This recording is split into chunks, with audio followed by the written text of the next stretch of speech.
आज की कहानी एक नागिन और एक इंसान पर आधारित है जिनका मिलना उनकी किस्मत में ही तय था, लेकिन उनके प्यार को मंजिल मिल पाना इतना भी आसान नहीं था। इन दोनों की राहें, इनके बोलने का ढंग, इनके रहने सहने का ढंग और इन दोनों की रहने की दुनिया भी अलग थी। पर इन दोनों की लाइफ में कुछ ऐसा होता है कि ये दोनों एक साथ आते हैं, इनके बीच प्यार होता है, लेकिन इनके प्यार को मंजिल मिल पाती है या नहीं वो आपको इस ड्रामा को पूरा देखने के बाद ही पता चलेगा। तो फिर चलिए इस ड्रामा की एक्सप्लेनेशन को स्टार्ट करते हैं। तो कहानी की शुरुआत नागलोक से स्टार्ट होती है, जहाँ पर महाराज नालिन मनी का इंतजार कर रहे होते हैं क्योंकि अब उसके नाग रानी बनने का टाइम आ गया होता है। कि तभी उधर से मनी आती है अपने नागिन अवतार में और सबके सामने अपना भव्य प्रदर्शन देती है। एक्चुअली मनी पूरे नागलोक में पॉपुलर होती है अपनी खूबसूरती और अपनी कातिल अदाओं की वजह से। सब उसके सुंदरता से इतने मोहित होते हैं कि उसे पाने की इच्छा करते हैं और उसके बाद वो अपने रूप में आती है। तो महाराज नालिन जैसे ही मनी को देखते हैं तो वो उनकी खूबसूरती और उनकी अदाओं पर इतने मोहित हो जाते हैं कि वो सबके सामने ये अनाउंस कर देते हैं कि वो मनी से शादी करने वाले हैं कुछ दिनों में और मनी ही उनके राज की महारानी बनने वाली है। ये बात जानकर तो पूरी प्रजा बहुत ही खुश होती है, लेकिन जब नीरद ये सारी बातें सुनती है उसके पैरों तले तो जमीन ही खिसक जाती है, क्योंकि उसने इतने सालों से जो महाराज की खिदमत की होती है और उनके लिए जो तपस्या की होती है वो सब महाराज की महारानी बनने के लिए ही की होती है, क्योंकि वो महाराज से प्यार करती है। पर महाराज ने उसके सारे मंसूबों पर पानी फेर दिया होता है मनी के साथ अपनी शादी को ऐलान करके। तो बेचारी नीरद किसी तरह अपने सपनों का कड़वा घूंट पीकर वहाँ से चली जाती है, पर वो हार नहीं मानती क्योंकि वो महाराज से बहुत प्यार करती है और महाराज की महारानी बनने के लिए वो किसी भी हद से गुजरने को तैयार होती है। आगे महाराज मनी से मिलने के लिए आते हैं और उस पर प्यार बरसाते हैं। तो मनी को ये सब बिल्कुल भी अच्छा नहीं लगता और वो अनकंफर्टेबल महसूस करती है। तो महाराज यहाँ पर मनी को समझाते हैं कि उसे इस तरह अनकंफर्टेबल होने की कोई जरूरत नहीं है, बहुत जल्द हम दोनों की शादी होने वाली है और शादी के बाद हम दोनों के बीच ये सब होना लाजिम है, इसलिए उसे शर्माने की कोई जरूरत नहीं है। तो मनी कहती है मैं शर्मा नहीं रही, बस मुझे थोड़ा अजीब लग रहा है। तो महाराज कहते हैं ठीक है, आज मैं तुम्हें जाने दे रहा हूँ, लेकिन मैं शादी के बाद तुम्हारी ना नहीं सुनूंगी। तो मनी कहती है ठीक है महाराज। तो महाराज जाने से पहले महाराज मनी को कहते हैं बहुत जल्द हमारी शादी होने वाली है, इसलिए मैं 3 दिनों के लिए ध्यान पर जा रहा हूँ, उसके बाद मैं तुमसे मिलने आऊंगा, इसलिए तब तक अपना ख्याल रखना। और महाराज ये कहकर वहाँ से चले जाते हैं। तो महाराज के जाते ही मनी ये बात सुनकर खुश हो जाती है, क्योंकि मनी को मानव लोक में जाकर मनुष्यों के साथ रहने का बहुत ही मन होता है और उसके पास ये आखिरी मौका होता है मनुष्य लोक में जाने का, क्योंकि शादी होने के बाद उसके पास कोई मौका नहीं मिलेगा मनुष्य लोक में जाने का। और उनके नागलोक का एक नियम भी है कि वो लोग बिना किसी कारण के मनुष्य लोक पर नहीं जा सकते, इसलिए वो इस मौके का फायदा उठाकर मनुष्य लोक में जा ही रही होती है कि तभी वहाँ पर नीरद आ जाती है। और नीरद को जब ये बात पता चलती तो वो ये बात जानकर बहुत ही खुश हो जाती है, क्योंकि उसके पास अब एक मौका होता है मनी को महाराज की लाइफ से बाहर निकालने का। इसलिए नीरद मनी को और प्रोत्साहित करती है कि वो जल्द से जल्द मनुष्य लोक में जाए और अपनी लाइफ को अच्छे से एंजॉय करे और नागलोक की वो बिल्कुल भी फिक्र ना करे, क्योंकि इस बारे में वो किसी को भी कुछ भी नहीं बताएगी। तो मनी ये सुनकर बहुत ही खुश हो जाती है और वो मनुष्य लोक जाने लगती है। तो नीरज जाने से पहले मनी को कहती है महाराज 3 दिनों के लिए ध्यान पर गए हैं और तुम्हें पता है कि यहाँ का एक दिन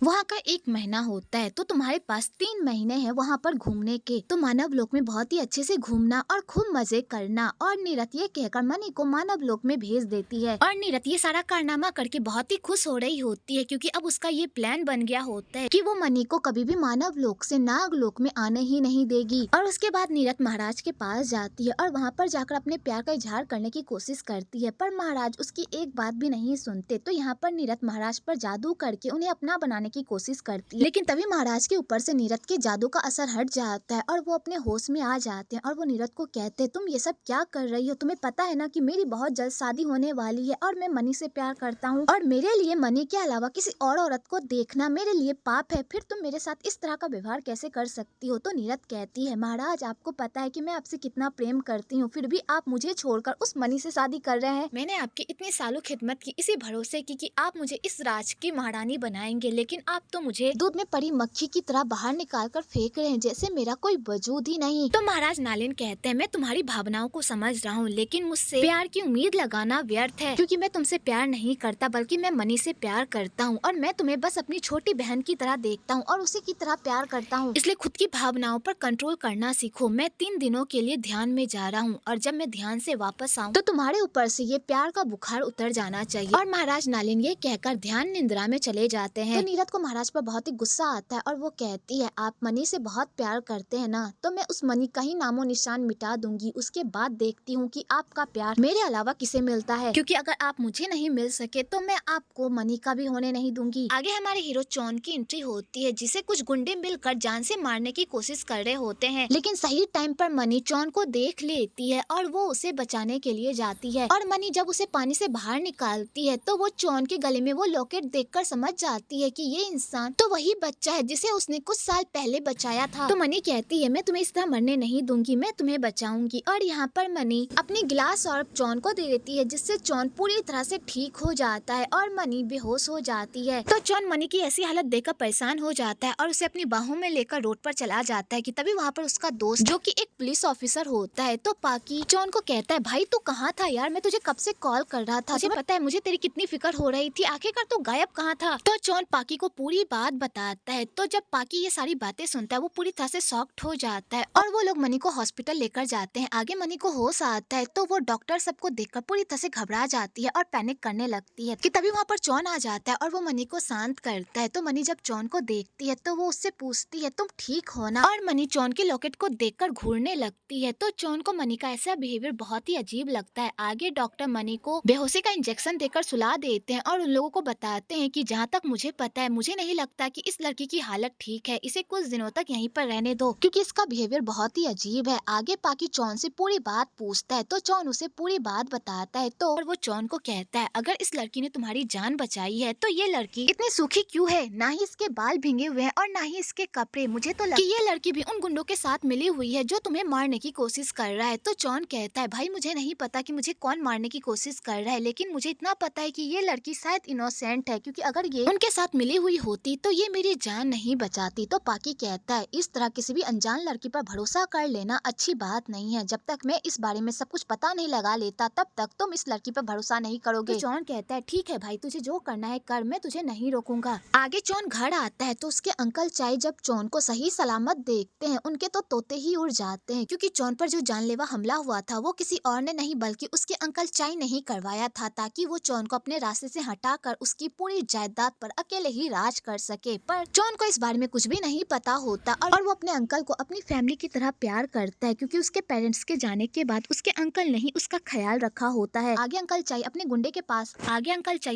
के पास जाते हैं और उन्हें जाकर खूब डांटते हैं और कहते हैं तुम लोगों ने मुझसे झूठ कहा कि तुम लोगों ने जॉन को मार दिया है, लेकिन वो तो अभी भी सही सलामत मेरे सामने खड़ा हुआ है, आखिरकार तुम लोगों की हिम्मत कैसे हुई मुझसे झूठ बोलने की। तो वो गुंडे कहते हैं कि सर हमने उन्हें रास्ते से हटा दिया था, उनके बचने की तो कोई गुंजाइश ही नहीं है। तो चाय कहता है तुम लोगों को लगता है कि मैं झूठ बोल रहा हूँ, और यहाँ पर चाय उन गुंडों को डांट फटकार कर वहाँ से चला जाता है। तो उन गुंडों को भी चाय पर बहुत ही गुस्सा आता है। अगले दिन नर्स मनी को चेक करने के लिए उसके वार्ड में आती है, तो वो वहाँ पर मनी को नहीं बल्कि वहाँ पर मनी के अवतार में नागिन को देख लेती है। तो नर्स नागिन को देखकर तो पूरी तरह से शॉक्ड हो जाती है और वो चिल्लाकर वहाँ से भाग जाती है। तो नर्स के चिल्लाने से मनी की नींद टूट जाती है और वो बाहर की दुनिया देखने के लिए वहाँ से गायब हो जाती है और बीच रोड पर जाकर खड़ी हो जाती है कि तभी उधर से जॉन भी आ जाता है और वो मनी को बीच रोड पर खड़ा देखकर पूरी तरह से हैरान हो जाता है और वो मनी से पूछता है तुम यहाँ पर क्या कर रही हो, तुम्हें तो अपने वार्ड में होना चाहिए था ना। तो मनी जॉन की किसी बात का जवाब नहीं देती। तो जॉन उसे अपने गाड़ी में बैठाता है और उसका सीट बेल्ट लगाने लगता है। तो मनी को बिल्कुल भी अच्छा नहीं लगता कि कोई उसे इस तरह बांधे। तो जॉन उसे समझा रहा होता है कि ये सेफ्टी के लिए, पर मनी उसकी बात सुनने को तैयार ही नहीं होती और वो पागलों की तरह रिएक्ट करने लगती है, जिस चक्कर में ये दोनों एक दूसरे को किस कर लेते हैं। और किस के बाद मनी शांत हो जाती है और उसके बाद जॉन उसे अपने साथ अपने घर ले जाने लगता है। तो रास्ते में मनी जब बाहर की दुनिया को देखती है तो वो बहुत ही खुश हो जाती है और जॉन मनी के ऐसे बिहेवियर को देखकर तो पूरी तरह से परेशान हो जाता है कि आखिरकार ये लड़की है क्या और किस तरह बिहेव कर रही है। आगे जॉन मनी से पूछता है कि तुम कहाँ से आई हो, तुम्हारा नाम क्या है। तो मनी उसे पूरी बात बता देती। तो जॉन जब मनी के मुँह से ऐसी बातें सुनता है तो उसे लगता है कि शायद मनी अपनी याददाश्त भूल गई है और उसे नहीं पता कि उसका घर कहाँ पर है। आगे जॉन मनी को अपने घर लेकर आता है और उसे अपने घर में ही रखता है, क्योंकि मनी उसकी जिम्मेदारी होती है। आगे मनी जॉन के घर आती है और जॉन के घर में रखे हुए हर सामान को इस तरह देखती है जैसे कोई न्यू बॉर्न बेबी अपनी लाइफ में पहली बार किसी चीज को देखता है। और मनी टीवी को भी देखकर बहुत ही एक्साइटेड हो जाती है। तो आंटी नाम जब मनी के ऐसे बिहेवियर को देखती है तो वो जॉन से मनी के बारे में पूछती है। तो जॉन आंटी को पूरी बात बता देता है। तो आंटी को मनी पर बिल्कुल भी भरोसा नहीं होता और वो जॉन को कहती है मुझे लगता है ये लड़की तुम्हारे सामने पागल होने की एक्टिंग कर रही है ताकि ताकि वो तुम्हें अप्रोच कर सके।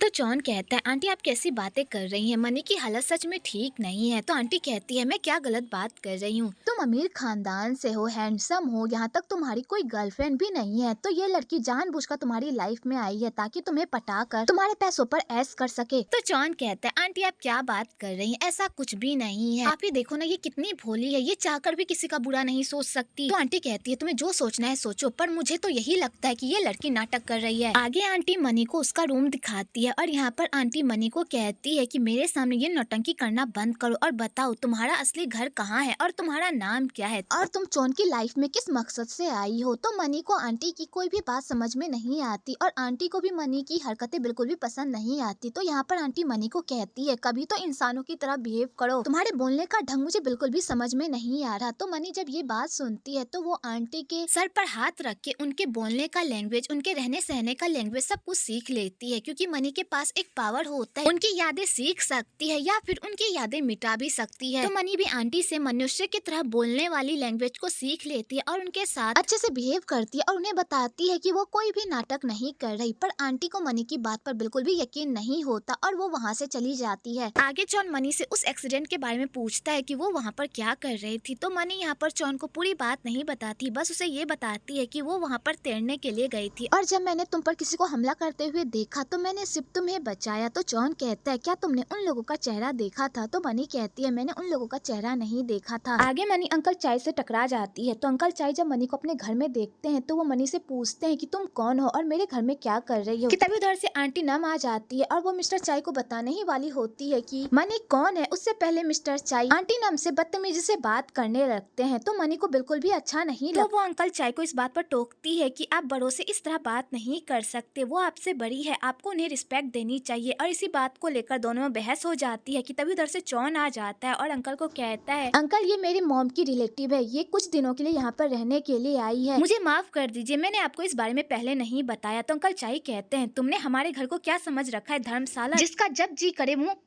जब जी करे मुंह उठाकर मेरे घर पर आ जाए। और अंकल यहाँ पर गुस्सा होकर चले जाते हैं। आगे मनी जॉन को कहती है कि तुम्हारे अंकल को बड़ों से बात करने की बिल्कुल भी तमीज नहीं है, तुम्हें पता है वो आंटी नाम से किस तरह बात कर रहे थे, वो एक नंबर के घटिया और बुरे इंसान है। तो जॉन कहता है तुम मेरे अंकल के बारे में बात कर रही हो, इसलिए सोच समझ कर बात करो, भले ही वो गुस्से वाले हैं पर वो दिल के बहुत ही अच्छे हैं और उन्होंने ही मुझे पाल पोस कर बड़ा किया है, इसलिए मैं अपने अंकल के बारे में एक बुरी बात भी नहीं सुन सकता, इसलिए आइंदा से प्लीज मेरे अंकल के बारे में कुछ भी बुरा मत बोलना, समझी। अगली सुबह आंटी नोई को कहती है कि वो मनी को नाश्ते के लिए उसके कमरे से बुला कर लाए। तो नोई मनी के कमरे में जाती है उसे बुलाने के लिए। तो वहाँ पर नोई मनी को नागिन के अवतार में देख लेती है, जिसे देखकर तो वो पूरी तरह से चिल्लाने लगती है। तो मनी इस सिचुएशन को संभालने के लिए नोई की याददाश्त मिटा देती है और मनी आसानी से इस प्रॉब्लम से बाहर निकल जाती है और नोई को याद भी नहीं रहता कि उसने सांप भी देखा था। आगे जॉन मनी को अपने साथ ऑफिस लेकर जाता है ताकि ऑफिस के बाद वो मनी को अपने साथ शॉपिंग पर लेकर जा सके, क्योंकि मनी के पास पहनने के लिए ढंग के कपड़े नहीं होते। तो मनी जब जॉन के ऑफिस जाती है तो जॉन के इतने बड़े ऑफिस को देखकर तो वो बहुत ही खुश हो जाती है और इधर उधर भटकने लगती है। और उसके बाद जब उसकी नजर जॉन की सेक्रेटरी रति पर पड़ती है और जब वो उसके मेकअप को देखती है वो पूरी तरह से हैरान हो जाती है, क्योंकि उसने लाइफ में पहली बार ऐसा मेकअप देखा होता है। तो वो रति से पूछती है कि ये सब क्या है। तो रति को लगता है कि मनी उसका मजाक उड़ा रही है, जिस बात का रति को बहुत ही बुरा लगता है और रति को मनी जरा से भी पसंद नहीं आती, क्योंकि रति को मिस्टर जॉन के करीब कोई भी लड़की पसंद नहीं होती सिवाय जैन के। इसलिए वो जैन तक ये खबर पहुंचा देती है कि मिस्टर जॉन आज किसी लड़की के साथ ऑफिस आए हैं। जब जैन ये बात सुनती है उसे तो मृगी का दौरा पड़ जाता है, क्योंकि वो जॉन से बहुत प्यार करती है और वो किसी भी लड़की को जॉन के पास बर्दाश्त नहीं कर सकती। आगे जॉन मीटिंग में जा रहा होता है तो वो रति को कहता है कि वो मनी का ख्याल रखे और जॉन मीटिंग में चला जाता है। तो मनी रति से पूछने लगती है कि ये कंप्यूटर कैसे काम करता है, क्या काम करता है। तो रति उसे सारी बात बताने लगती है पर मनी के पल्ले नहीं पड़ता। तो मनी एक बार में ही कंप्यूटर की सारी जानकारी लेने के लिए रति के दिमाग पर हाथ रख देती है और अपनी जादुई शक्ति से सब कुछ सीख लेती है। कि तभी वहाँ पर जैन भी आ जाती है मनी को सबक सिखाने के लिए और उसे लगता है कि मनी जॉन की लाइफ में इसलिए आई है ताकि वो उसके पैसों पर राज कर सके। और इसी बात को लेकर दोनों में बहस हो जाती है। तो मनी शांत स्वभाव से उन लोगों को समझाने की कोशिश करती है पर वो लोग तो उल्टा हाथापाई पर आ जाते हैं और मनी को चोट पहुँचाने लगते हैं। तो मनी को भी गुस्सा आ जाता है और वो उन दोनों को सबक सिखाने के लिए अपने नागिन अवतार में आ जाती है। तो वो दोनों जब मनी को नागिन रूप में देखते वो तो पूरी तरह से पागल हो जाती है और डर के मारे पागलों की तरह चिल्लाने लगती है। आगे सारे लोग मीटिंग में आते हैं जहाँ पर नए प्रेसिडेंट के सिलेक्शन की बहस हो रही होती है। तो यहाँ पर सारे लोग चोन को इस कंपनी का प्रेसिडेंट बनाने की बात कर रहे होते हैं क्योंकि उसके पापा इस कंपनी के प्रेसिडेंट थे। पर चाय को इस बात पर बहुत ही गुस्सा आ रहा होता है क्योंकि वो अकेले ही इस कंपनी को हथियाना चाहता है, लेकिन उसका कोई भी प्लान काम नहीं कर रहा होता। और इसी बात को लेकर यहाँ पर बहस चल रही होती है कि तभी जॉन को कुछ रिफ्लेक्शन आता है कि जैसे मनी प्रॉब्लम में हो। पहले तो जॉन इस बात को इग्नोर कर देता है क्योंकि उसे लगता है कि ये ऐसा ही हो रहा है, लेकिन जब बार बार उसे ये सारी रिफ्लेक्शन आने लगती है तो वो परेशान हो जाता है और वो मीटिंग को बीच में ही छोड़कर सीधा मनी के पास पहुंच जाता है। इधर मनी भी जब उन लोगों को इस तरह डरते हुए देखती है तो वो अपने अवतार में आकर जैन के दिमाग से अपनी नागिन वाली याददाश्त मिटा देती है। और वो जब रति की याददाश्त मिटाने ही वाली होती है कि तभी वो बेहोश हो जाती है और वहाँ पर चौन भी आ जाता है, जिस वजह से वो रति की याददाश्त नहीं मिटा पाती। आगे रति को जब होश आता है और वो मनी को देखती है वो पागलों की तरह सांप सांप चिल्लाने लगती है और सबको बताने लगती है कि ये इंसान नहीं बल्कि एक नागिन है। पर कोई भी उसकी बात पर यकीन नहीं करता। उल्टा चौन रति को डांटता है कि उसने उसकी गैर मौजूदगी में मनी को खूब परेशान किया और चौन ये कहकर मनी को अपने साथ ले जाने लगता है कि तभी वहाँ पर जैन आ जाती है और वो चौन को रोकती है और कहती है तुम एक लड़की की वजह से मुझ पर गुस्सा कर रहे हो, तुम कल की आई लड़की की वजह से हमारे बीच का रिश्ता खराब करने की कोशिश कर रहे हो। तो चौन कहता है तुमने जो मनी के साथ किया उसके लिए मैं तुम्हें कुछ भी नहीं कह रहा, यही गनीमत मनाओ। और चौन ये कहकर वहाँ से चला जाता है। तो जैन भी गुस्सा होकर घर चली जाती है और घर जाकर उसे बिल्कुल भी अच्छा नहीं लग रहा होता है और उसे लग रहा होता है कि उसकी लाइफ का कुछ पार्ट गायब है जो उसे याद नहीं आ रहा। दूसरी तरफ चौन मनी को शॉपिंग करवाने के लिए लेकर जाता है और वहाँ जाकर उसके लिए बहुत ही अच्छे अच्छे कपड़े खरीदता है और उसके बाद उसे लंच करवाने के लिए बाहर भी लेकर जाता है। तो मनी को वहाँ के खाने के तौर तरीके बिल्कुल भी नहीं आते और वो हाथ से ही खाने लगती है। तो चौन उसे टोकता है और कहता है कि इस तरह खाना नहीं खाते। तो मनी चौन के सर पर हाथ रखकर इंसानों की तरह खाना खाने के लिए सीख लेती है और वो इंसानों की तरह खाती है। तो चौन ये सब देखकर बहुत ही खुश होता है। आगे चौन के सर पर केक लग गया होता है तो मनी अपने होठों से उस केक को खाने लगती है। तो बेचारा चौन ये सब देखकर तो शर्मा जाता है और मनी को रोकता है क्योंकि सारे लोग उन दोनों को ही देख रहे होते हैं। तो चौन मनी को कहता है कि इस तरह की हरकत नहीं किया करते और वो मनी को शांत करता है। आगे वो उसी तब नीरद भी नाग लोग से मानव लोग पहुंच जाती है मनी को जान से मारने के लिए ताकि वो उसे महाराज की लाइफ से दफा कर सके। इसलिए वो एक कार वाले पर हमला कर देती है ताकि वो कार वाला मनी को जान से मार सके, क्योंकि वो अपनी शक्ति का प्रयोग मनी पर नहीं कर सकती क्योंकि अगर उसने ऐसा किया तो महाराज को पता चल जाएगा और उसकी सारी मेहनत पानी में मिल जाएगी। आगे मनी और चौन शॉपिंग करके घर जा ही रहे होते हैं कि तभी उधर नीरद उसी कार वाले को भेजती है मनी को जान से मारने के लिए, लेकिन चौन सही टाइम पर मनी को बचा लेता है और मनी को कुछ भी नहीं होता और नीरद का ये प्लान भी फ्लॉप हो जाता है। मनी को घर लेकर जाता है जहाँ पर उसका दोस्त उसका इंतजार कर रहा होता है। तो चौन अपने दोस्त से पूछता है कि इस केस के बारे में तुम्हें कुछ भी पता चला? तो उसका दोस्त उसे बताता है कि अभी मुझे कुछ भी पता नहीं चला है, लेकिन मैं उन लोगों को ढूंढ कर रहूंगा जिसने तुम्हारी जान लेने की कोशिश की है। और उसका दोस्त ये कहकर जा ही रहा होता है कि तभी उसकी मुलाकात अंकल चाय से हो जाती है। तो यहाँ पर पाकी अंकल चाय से उस केस को लेकर पूछताछ करने लगता है क्योंकि पाकी को पूरा यकीन होता है कि इन सारे हमलों में कहीं ना कहीं अंकल चाय का हाथ जरूर है, बस उसके पास इन सारे मामलों का कोई सबूत नहीं है। आगे चौन मनी को अपना पुराना फोन देता है ताकि वो मनी से जब चाहे तब कांटेक्ट कर सके और मनी भी। तो मनी उस फोन को देखकर बहुत ही खुश होती है और वो चौन को थैंक यू भी कहती है। वेल आपको यहाँ पर इन दोनों का क्यूट सा मोमेंट भी देखने को मिलेगा।